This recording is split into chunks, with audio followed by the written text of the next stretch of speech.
आपसे गुजारिश करूंगा कि सारे जो है मेंबरान पार्लियामेंट को, तो जिस बिरादरी को बिलोंग करते हैं, जिस संस्कृति को बिलोंग करते हैं, उनको ऑर्गेनाइज करें और इनके क़ियादत में या और जो मेंबरान पार्लियामेंट हमारे वहां पर है उनको साथ लेकर के उनको ऑर्गेनाइज करके जो है इसको पार्लियामेंट में एक जो है मुश्तरका मसला इंसानियत का बनाए, मुसलमानों के मसले के इस विषय में करें, बल्कि इंसानियत का मुश्तरका मसला बनाए। क्योंकि हम देख रहे हैं मध्य प्रदेश में किस तरह से एक जो है ऊंची जो है वर्ण व्यवस्था के फर्द ने नीचे फर्द के ऊपर इतना जलील किया और उसके ऊपर पेशाब कर दिया। ये मुल्क के हालात है। आप जाकर के यूपी और बिहार में देखेंगे कि वहां पर दलितों के साथ और पसमानदा तबकात के साथ जिस तरह का डिस्क्रिमिनेशन था, जिस तरह की मुनाफत और नफरत और घृणा उनके सिलसिले में है, वो जो है अपनी जगह पर है। उनके मसाइल को एड्रेस करना हमारी जिम्मेदारी, उनको उस घृणा से, उनको इस डिस्क्रिमिनेशन से, उस जिल्लत से निकालना हमारी जिम्मेदारी है। रिजर्वेशन इसका नहीं है। इस तरह का जो है मुल्क के एक जो है मुश्तरका तहजीब को खराब करने वाली जो है इसके पीछे स्कीम है और किस तरह जो है एक मखसूस संस्कृति को थोप देने की कोशिश की जा रही है, वो सब चीजें हमें क्या अपने सामने रखना चाहिए। इसमें हमें जो उम्मत मुस्लिमा के अफराद होने के नाते से एक बड़ा रोल अपना इंसानियत के हक में प्ले करने की जरूरत है और उसको लगाने की जरूरत है। अल्लाह ताला मुझे इसकी तौफीक बख्शे, आपको हमको सबको तौफीक बख्शे। वो आखिरी दुआ में करेंगे। Especially when it comes to divorce, such a law will interfere with the church law where marriage is seen as a sacrament and not as an agreement. Now I request Reverend Madhukar Uttamrao Kasab, Bishop of Marathwada Dharma Prant. Reverend Madhukar Uttamrao Kasab.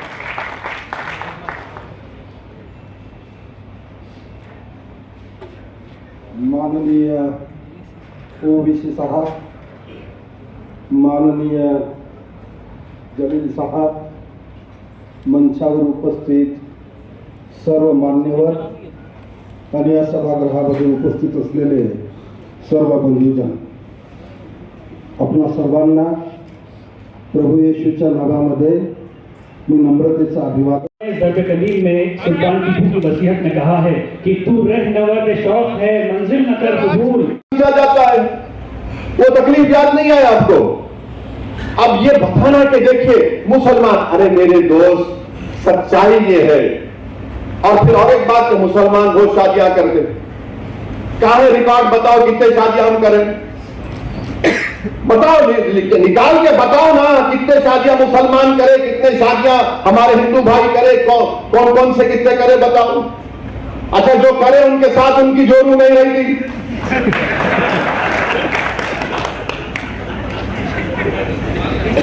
और आपको मालूम record है government of India का, ये आप उठाकर पढ़ो। आप एक अंग्रेजी अखबार है टाइम्स ऑफ इंडिया, 28 जुलाई 2022 का। हजरत गूगल पर जाइए, बहुत लोगों को शौक है आजकल रिलीजन, दीन वहां से सीख रहे, उलमाओं के पैर के पास बैठ के नहीं सीख रहे, इसलिए मन चले निकल।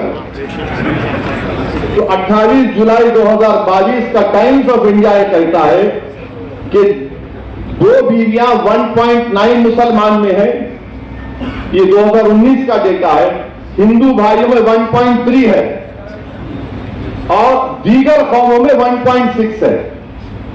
यानी ये जो परेशानी 2 बीवी की है सिर्फ हमारी नहीं है, दूसरों के भी है।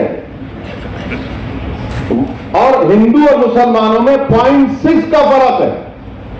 अब आप बोलेंगे कि भाई अब बताओ, फर्क बताओ, सऊदी ओवैसी मुसलमान की दूसरी बीवी रही और दूसरों की दूसरी बीवी रही, तो क्या फर्क है?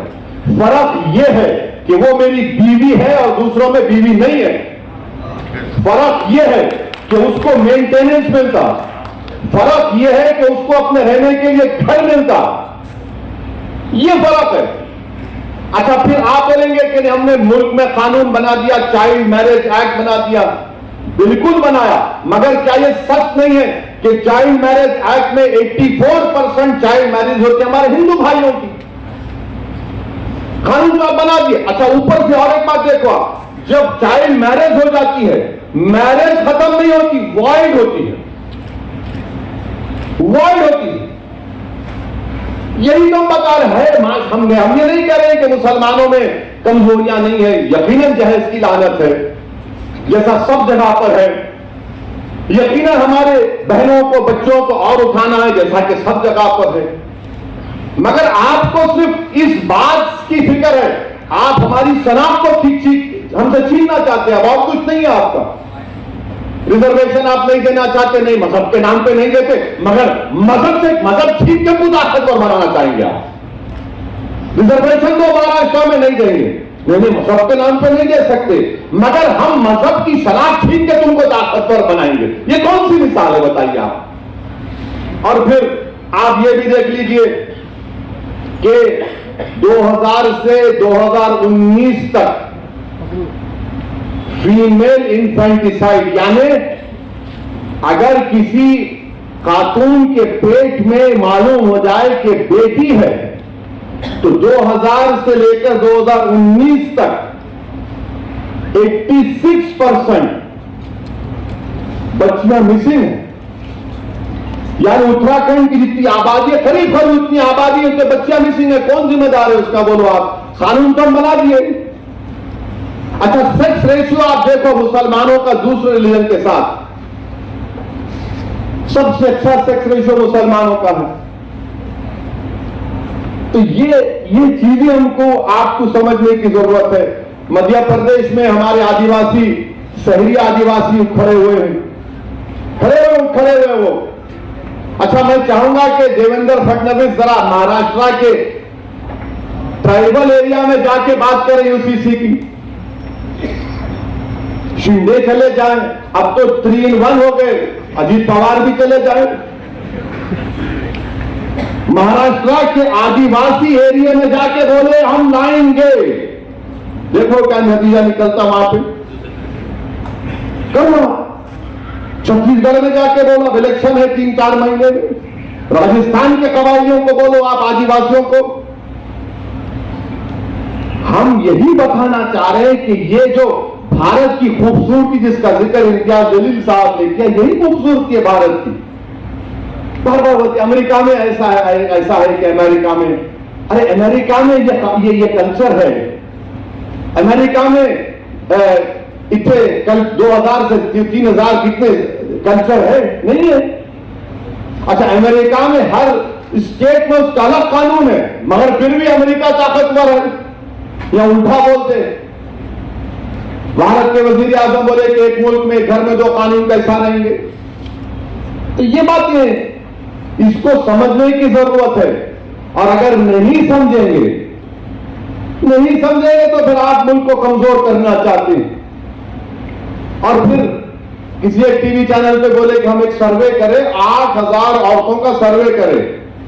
अरे दीवाने, मुस्लिम पर्सनल लॉ बोर्ड ने 4 करोड़ 80 लाख लोगों का सर्वे ओपिनियन लेके सीडी में 21 लॉ कमीशन को दिया, और तुम 8000 की बात कर रहे हो। उस 4 करोड़ 80 लाख में आधे हमारी बहनें हैं, बेटियां हैं, जिन्होंने रद्द किया कि हमको यकसा सिविल कोड नहीं चाहिए। अब आप बता रहे हैं। तो ये मकसद एक ही है कि भारत के इस खूबसूरती को हमेशा के लिए प्लूरलिज्म खत्म करके रख दिया जाए। भारत के वजीर आजम क्या बोलते हैं कि एक भारत एक इलेक्शन, एक भारत एक टैक्स, एक भारत एक कल्चर, एक भारत एक मजहब, एक भारत एक शनाख्त। अब हद ये हो गई कि रुके नहीं, हम लोग बोलेंगे एक भारत एक फर्टिलाइजर। कैसा कोई फर्टिलाइजर हो सकता है, मेरे बताइए आप। बोले जा रहे हैं, बके जा रहा हूं जुनू में क्या क्या, और सामने बता रहे हैं मुल्ला जी को मुसलमान, देखो इनको हम सबक सिखा, नहीं, आप सबका नुकसान करने वाले हैं। तो इसीलिए हम तमाम को, खास तौर से हमारे हिंदू भाई बहनों को समझना पड़ेगा कि आपका कितना बड़ा नुकसान होने जा रहा है। आप किस चीज से महरूम हो जाएंगे। धर्म और मजहब के लोग अगर एक साथ मिलकर आए हैं, तो इसका मकसद ये है कि हम सभी लोग जानते हैं कि हुकूमत तेरी नीयत पे हमें शक होता है, तेरे इरादों के ऊपर हमें शक होता है। हम ये जानते हैं एक नया खेल खेलने के लिए हुकूमत फिर मैदान के अंदर आई है।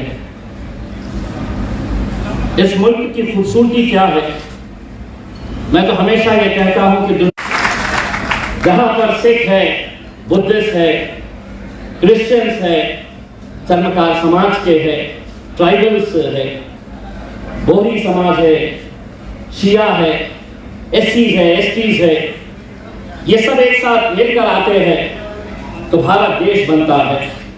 लेकिन क्या वजह है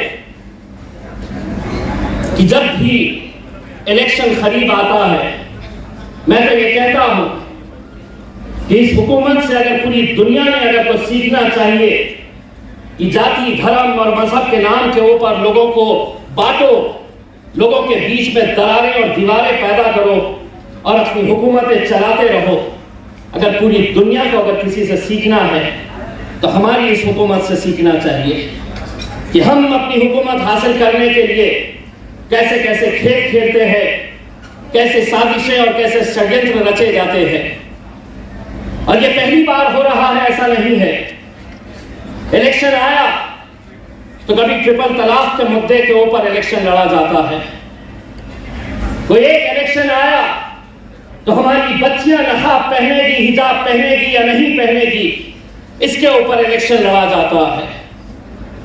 एक इलेक्शन आता है तो सीएए के नाम के ऊपर हमसे कागज दिखाने के लिए कहा जाता है। हमारे मरहूम, हमारे बाप दादाएं जो आज इस मिट्टी के अंदर खबरों से चीख चीख कर कह रहे हैं कि तुम मुझसे कागज मांग रहे हैं, यह खबर इस बात की गवाह है कि यह मुल्क मेरा भी है। इलेक्शन गया तो सीआईए, सीएए, एनआरसी भी चला जाता है। और अब इलेक्शन आ रहा है तो कोई हैरानी हमें नहीं है। यहां पर जितने भी लोग बैठे हैं किसी को कोई हैरानी नहीं है। हम जानते थे तुम्हारी नीयत, तुम्हारी मंशा, तुम्हारे इरादे क्या है। इस मुल्क को यूनिफॉर्म सिविल कोड की जरूरत नहीं है। इस मुल्क को यूनाइटेड, यूनिफाइड कंट्री हम कैसा बना के रख सकते हैं, इसकी जरूरत है। लेकिन आज बहुत ही अफसोस के साथ ये कहना पड़ रहा है कि आज सरकार जो है सिर्फ इस नजरिए से जा रही है कि मुझे दोबारा इस मुल्क के अंदर जाति, धर्म, मजहब के अंदर लोगों को बांटना है और हुकूमत में आना है। ये कैसी बात है? इस मुल्क के लॉ कमीशन, जो इस मुल्क के अंदर कानून क्या होंगे वो बनाने वाली लॉ कमीशन 1 साल पहले कहती है कि यहां पर यूसीसी नहीं चाहिए, तो सरकार उन्हें शायद ये धमकाती है कि अगर तुम्हें यूसीसी नहीं चाहिए तो हमें लॉ कमीशन भी नहीं चाहिए, क्योंकि लॉ भी हम ही है, कमीशन भी हम ही है। और उसके बाद वो पूरे मुल्क में कहते हैं कि आप यूसीसी के ताल्लुक से अपने सजेशंस, अपनी कंप्लेंट्स, अपने सुझाव, अपनी शिकायतें भेजे। किस बात के ऊपर? कि जहां पर आपने अपना ड्राफ्ट तो तैयार करके रख दिया है और हमसे कह रहे हो कि हवा में बातें करो। अभी बच्चा पैदा नहीं हुआ और कह रहे हैं कि उसका रिश्ता ढूंढ लो। ये कब तक चलता रहेगा? लेकिन आज अगर कोई ये समझ रहा है कि ये सिर्फ जैसा हमको हमेशा बार बार निशाने पर लाया जाता था, अब इस बार उन्होंने अपना दायरा और चौड़ा कर लिया है। इस बार ट्राइबल्स को निशाना बनाएंगे, क्रिश्चियंस को निशाना बनाएंगे, अलग अलग जाति, धर्म के, मजहब के लोगों को ये बताएंगे कि नहीं, इस मुल्क के अंदर अब हम जो कहेंगे वैसा चलेगा करके।